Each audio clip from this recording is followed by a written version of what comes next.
Hello students, कैसे हैं आप सब। स्वागत है आपका ऑनलाइन क्लासेस के अंदर।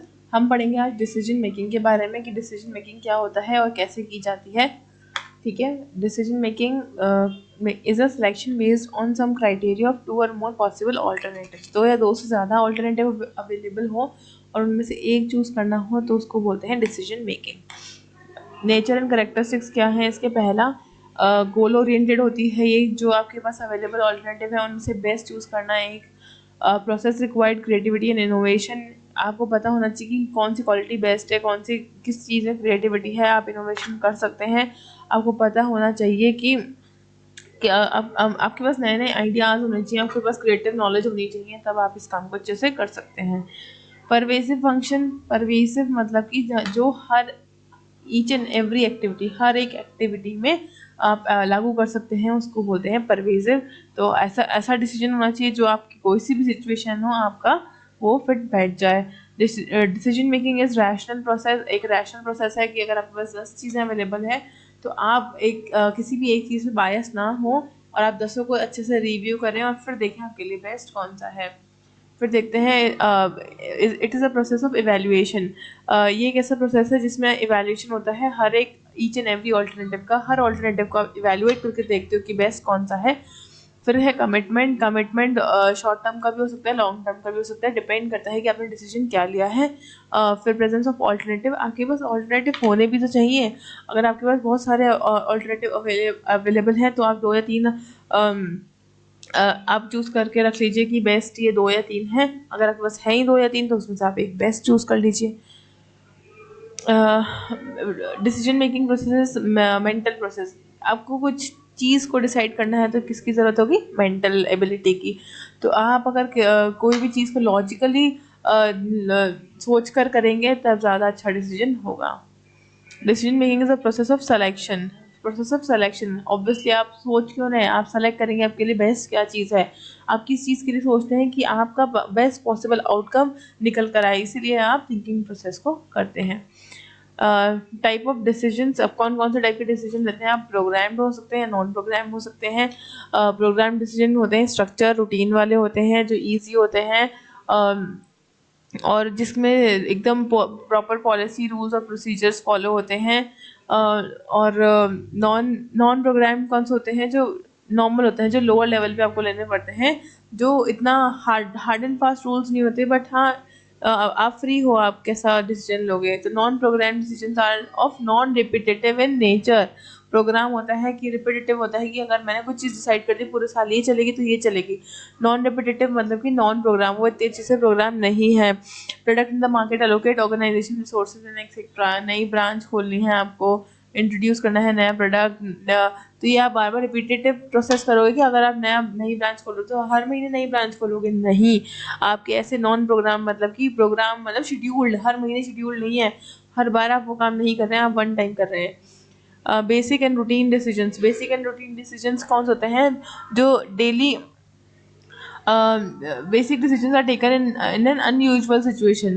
unusual situation मतलब कि ऐसी सिचुएशन जहाँ पर आपको कोई यूनिक प्रॉब्लम को सॉल्व करना हो। ये नॉन रिपीटेटिव इन नेचर होते हैं रूटीन डिसीजंस, क्योंकि बेसिक एंड रूटीन डिसीजंस मतलब कि आप डे टू डे लाइफ में कोई छोटी मोटी प्रॉब्लम आ रही है, उसको सॉल्व करने के लिए आप कोई डिसीजन ले रहे हो तो रोज ही वो प्रॉब्लम थोड़ी आएगी एक बार सॉल्व हो गई तो ये नॉन रिपीटेटिव नेचर की होती है। रूटीन डिसीजंस क्या होते हैं, और मतलब बेसिक तो होती है non repetitive, and routine decisions are repetitive in nature, मतलब कि डे टू डे ऑपरेशन में रूटीन में वो काम आएंगी आपके वो डिसीजन लिए हुए। ठीक है।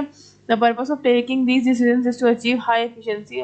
क्यों आप ले रहे हो डिसीजन, ताकि आप हाई एफिशिएंसी अचीव कर सको। फिर आगे देखते हैं personal and organisational decisions.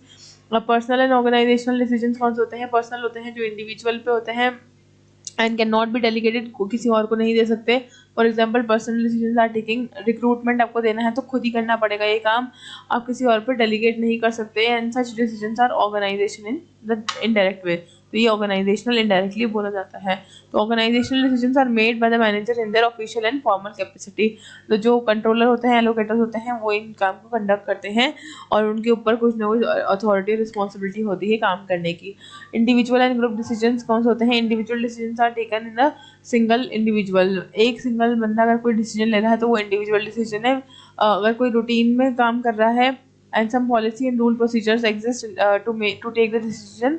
Individual decision क्या होते हैं, are taken in the various alternative solution. अलग अलग सॉल्यूशंस में आप अलग अलग प्रॉब्लम से सॉल्यूशन निकालते हैं। आप ग्रुप डिसीजन लेते हैं, आप सॉरी इंडिविजुअल डिसीजंस तो होते हैं कि आप किसी कोई अच्छा ऑल्टरनेटिव निकाल रहे हैं किसी एक बड़ी प्रॉब्लम का, आप खुद सोच रहे हैं, आप सिंगल इंसान हैं, आप कोई डिसाइड कर रहे हैं, प्रॉब्लम को सॉल्यूशन निकाल रहे हैं। और ग्रुप डिसीजन क्या होते हैं कि ये पूरे ग्रुप में लिए जाते हैं, एक पूरे लार्ज ऑर्गेनाइजेशन में mainly large number of people की जो एक इकट्ठी कंप्लेन होती है या फिर कोई प्रॉब्लम होती है तो उसको सॉल्व करने के लिए ग्रुप डिसीजन लिए जाते हैं, या फिर ज़्यादा लोग एक साथ मिलकर एक डिसीजन करने में होता है group decision. Decision making process क्या होता है,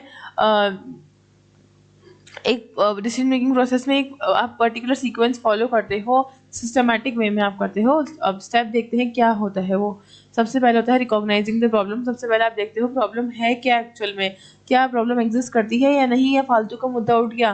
प्रॉब्लम एग्जिस्ट करती है तो कितनी लेवल की है, कितना कितना बढ़ चुकी है, आगे बात स्टार्ट ही हुई है या फिर बहुत मेजर प्रॉब्लम है। तो आप सबसे पहले क्या करोगे, प्रॉब्लम को देखोगे कि है क्या।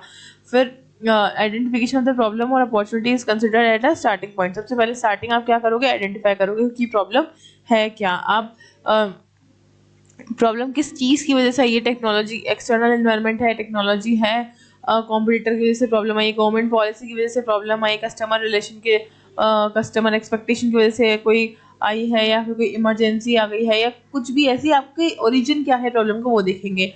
Next diagnosing the problem. आप डायग्नोज करेंगे कि आपने आइडेंटिफाई कर लिया कि प्रॉब्लम आई कहाँ से, and problem is very essential to find out the solution of many problems such as what the nature of the problem and who is to solve the problem and what is the real cause of the problem। क्या problem आई है, कौन solve करेगा, और क्या सच में क्या cause था उस प्रॉब्लम के आने का। तो ये सब चीज़ें आप देखेंगे। Also you can divide the problem on a basic of problem which needs to immediate attention है। आप अगर आप बहुत भयंकर प्रॉब्लम है तो इमीडिएट एक्शन लोगे। नॉर्मल प्रॉब्लम है, बहुत ज़्यादा इंपॉर्टेंट नहीं है तो आप उसको पोस्टपोन कर सकते हो। तो depends on problem to problem कि सच में कितनी इंपॉर्टेंट है वो प्रॉब्लम सॉल्व करना at the particular moment of time.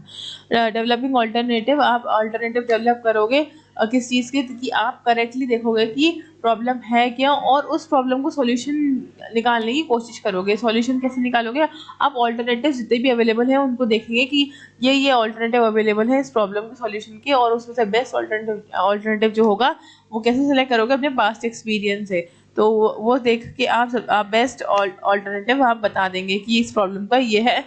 और अगर आपने सिमिलर काइंड ऑफ प्रॉब्लम पहले सॉल्व किए तो आप देखेंगे कि आपने क्या प्रॉब्लम सॉल्व की थी और क्या उसका इम्पैक्ट आया था, वो सही से सॉल्व हुई थी या नहीं हुई थी। और अगर वो सेम प्रॉब्लम आ जाइए तो आपने जो सॉल्यूशन दिया था पहले वो नहीं होगा मे बी सही, तो आप उसको क्या करेंगे, ऑल्टरनेटिव्स को अपने रिवाइज भी कर सकते हैं। आप दूसरा ऑल्टरनेटिव लगा सकते हैं अगर आपके पहले वाले ऑल्टरनेटिव वर्क नहीं कर रहे हैं। तो depends on situation to situation. The brainstorming is useful technique use by the brainstorming. कौन करते हैं, मैनेजर यूज करते हैं ब्रेनस्टॉर्मिंग, दिमाग से चीज़ों को काम देखना।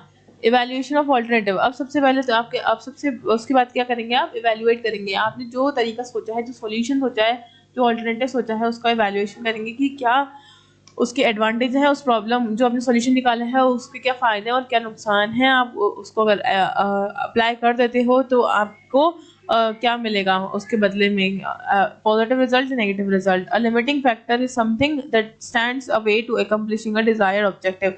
लिमिटिंग फैक्टर होता है जो आपके ऐसी चीज़ होती है ये जो आपके ऑब्जेक्टिव को पूरा करने में काम आती है। तो आप सारी लिमिटेशंस को ओवरकम करके आप क्या करें, ये अपनाएं। Evaluation process, manager compare the various alternative. Evaluation कर रहे हो, अब आप इवैल्यूएशन में क्या कर रहे हो, पहले कंपेयर करोगे अलग अलग ऑल्टरनेटिव क्वालिटी और क्वांटिटी के बेसिस पे। क्वांटिटी के बेसिस में आप क्या करोगे, न्यूमेरिकल चीज़ें कंपेयर करोगे। क्वांटिटी के बेसिस पे आप क्या करोगे, क्वालिटी के बेसिस में आप क्या करोगे, जो क्वालिटी होती है जो कि नंबर्स में नहीं होती, जैसे कि change in technology, skills of the labour, जो नंबर के बेसिस पे नहीं होती है, वो सब चीज़ें आप करोगे। और फिर आप क्या करोगे, कॉस्ट इफेक्टिवनेस देखोगे। तो ये प्रोसेस है। सेलेक्टिंग एन ऑल्टरनेटिव, अब आपने सारे ऑल्टरनेटिव को जज कर लिया कि कौन कौन से सॉल्यूशन पॉसिबल है और उनकी क्या फ़ायदे नुकसान है, और उनको उनमें उन सब में से अब आप बेस्ट चूज़ करोगे कि अब आप फाइनली ऐसी चीज़ जो मैक्सिमाइज करेगी आपके प्रॉब्लम के, मतलब सॉल्यूशन जो निकाला आपने उसको बेस्ट सर्व करेगी। तो आप क्या बोल करोगे, जो प्रॉफिटेबल होगा, जो चीज़ सबसे बेस्ट प्रॉफिटेबल होगी और गुड क्वालिटी की होगी और अब तक सेलेक्ट भी नहीं करी हमने, वो चीज़ आप सेलेक्ट कर लोगे। आगे देखते हैं decision implementation and the follow up. अब डिसीजन इम्प्लीमेंटेशन कैसे होगा, to cooperate the employees with the secure employee acceptance of the decision. सबसे पहले आपको एम्प्लॉय को बताना कि ये हमने डिसीजन लिया है, to delegate sufficient authority to the employee so that they are able to do their task efficiently. हमें बताना कि हाँ आपकी ये रिस्पॉन्सिबिलिटी है, ये गलती हुई है, ऐसे सही होगा, तो उनको सबसे पहले इंस्ट्रक्ट करना आपका काम है। To allocate resources necessary to implement the decision. अब कोई रिसोर्सेज अगर ऐसे आपको डालने पड़े कि ऐसे रिसोर्सेज आपकी ज़रूरत पड़ेगी ताकि आपको डिसीजन में हेल्प करे, तो वो सारे रिसोर्सेज भी अवेलेबल है, प्रोवाइड करवाने का काम भी कंपनी का होता है। तो ये इम्प्लीमेंटेशन हो गया, लोगों को बता दी टेक्निक, फॉलो अप भी कर लिया, लोगों ने उसको फॉलो अप कर दिया। तो आफ्टर इम्प्लीमेंटेशन क्या होगा कि मैनेजर देखेगा कि प्रॉब्लम सॉल्व हुई कि नहीं। अब आएगा बात, फॉलो अप हो गया, लोगों ने मान ली आपकी प्रॉब्लम, अब देखेंगे कि प्रॉब्लम जो है वो सॉल्व हुई कि नहीं। It would be better for the manager to establish follow up procedure. सबसे अच्छा होना चाहिए फॉलो अप प्रोसीजर, कि हमारा जो डिसीजन है वो सब लोग अच्छे तरीके से फॉलो अप हो रहा है, नहीं हो रहा, या फिर उसको कोई मॉडिफाई करने की ज़रूरत है, उसमें कोई लिमिटेशन है तो उसको सही करने की ज़रूरत है। तो आप जल्दी से जल्दी ये काम करेंगे। अब टेक्निक्स क्या हैं डिसीजन मेकिंग की, आप कैसे कैसे डिसीजन ले सकते हैं। सबसे पहले LP, linear programming. Linear programming एक ऐसी टेक्निक होती है जहाँ पर आप क्या करते हैं, डिफरेंट तरीके से, ग्राफिकल भी होता है और दो तरीके होते हैं लीनियर प्रोग्रामिंग में, एक होता है ग्राफिकल वे में और एक होता है न्यूमेरिकल वे में। तो आप पूरे टेबल बना के आप टेक्निक्स लगा के, टिपिकल टेक्निक्स होती है जो आप लगाते हैं, कॉम्प्लेक्स टेक्निक्स होती हैं वो, उनको यूज़ करके आप सॉल्यूशन निकाल रहे हैं।